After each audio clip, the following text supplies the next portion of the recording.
नमस्कार। और आज बात करते हैं जो सबसे मुख्यतः है पेट रोग में पेट रोग में जो सबसे खतरनाक जो बीमारी है वो है UDF, अनडाइजेस्ट फूड, अपच। देखो, बीमारी आने का जैसे IBS हो गया, इरिटेबल बाउल सिंड्रोम में एक लक्षण आता है UDF का। UDF का मतलब समझते हो कि आपका जो मल है वो मल का बंध के न आना, पहले मल बंधेगा, उसके बाद गोबर जैसा बिखरेगा। एक तो हो गया UDF ये।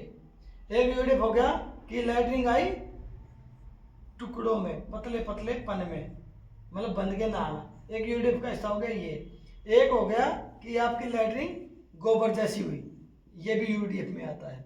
आपकी लैट्रिन कमोड पे चिपक गई, ये भी UDF में आता है।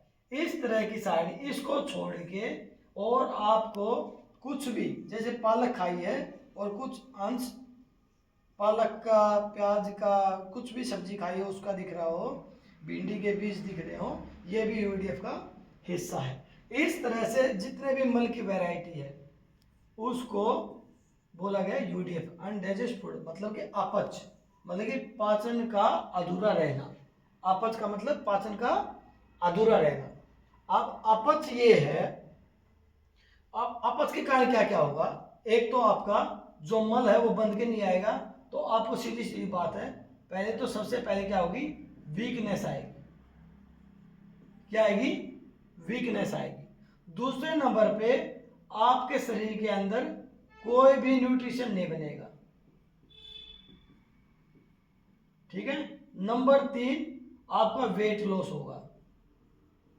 नंबर 4, आपके हड्डियों के रोग आ जाएंगे, हड्डियों में चट चट पट, कमर दर्द, ये दर्द, सर्वाइकल वर्वाइकल, ये UDF का हिस्से में आता है। नंबर 5, आपको नींद की समस्या हो जाएगी।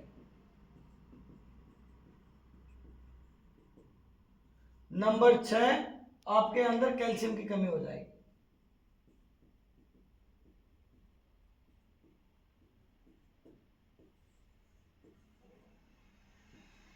नंबर 7, धीरे आते कमजोर है तो सीधी बात है तभी UDF आ रही है, तभी अपच हो रही है। इसका मतलब क्या होगा, बार बार UDF आने से आंतों में सूजन भी आ जाती है।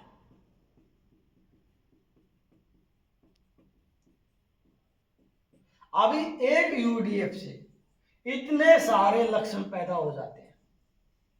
अब इन लक्षणों की कमी से जब वीकनेस आई तो बॉडी में एनर्जी लेवल कम होगा, काम करने का मन नहीं करेगा, थकान रहेगी, न्यूट्रिशन नहीं बने, विटामिन D3, विटामिन B12 जो कि मेन न्यूट्रिशन है, ये पूरे नहीं होंगे, इनकी कमी बरकरार रहेगी। अब कितना भी खा लो फिर भी कम रहेंगे, किसके कारण? UDF के कारण।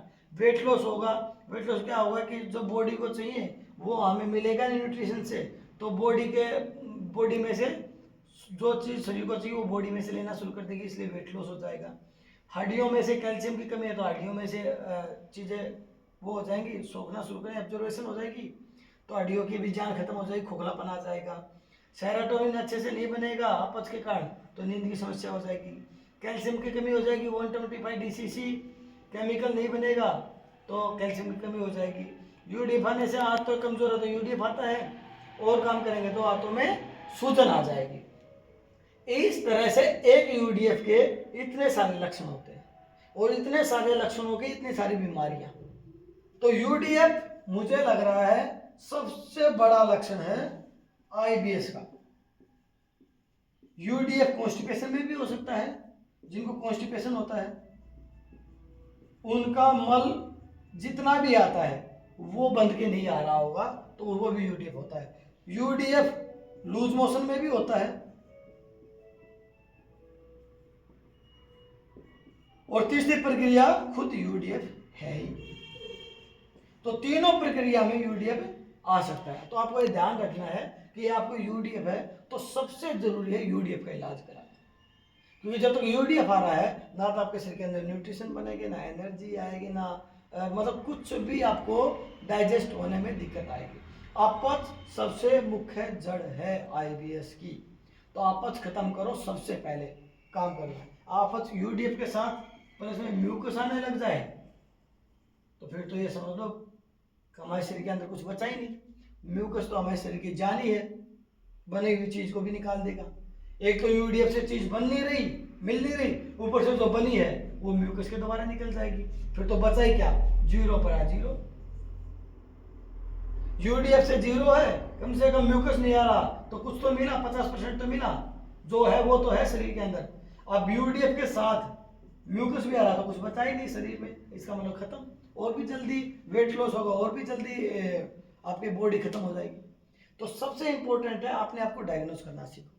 जब आपने डायग्नोस कर लिया तो आप समझ जाओगे आपको क्या बीमारी है, कैसे हुई है, कैसे ठीक होगी, क्यों ठीक नहीं हो रही, क्यों रिपोर्ट्स में नहीं आ रही। इसका कोई भी टेस्ट करा लो, यूडीएफ का स्टूल टेस्ट करा लो, या सोनोग्राफी करा लो, या एंडोस्कोपी, कोलोनोस्कोपी, सिग्मोइडोस्कोपी, कुछ भी करा लो, ये नॉर्मल आना है, इसमें आपको पता ही नहीं लगेगा, सब कुछ नॉर्मल लिखा मिलेगा। ठीक है, तो जो भी देखना है लक्षणों के आधार पर सिद्ध करना है। प्लीज भ्रमित ना हो, भ्रम से बचे। नमस्कार।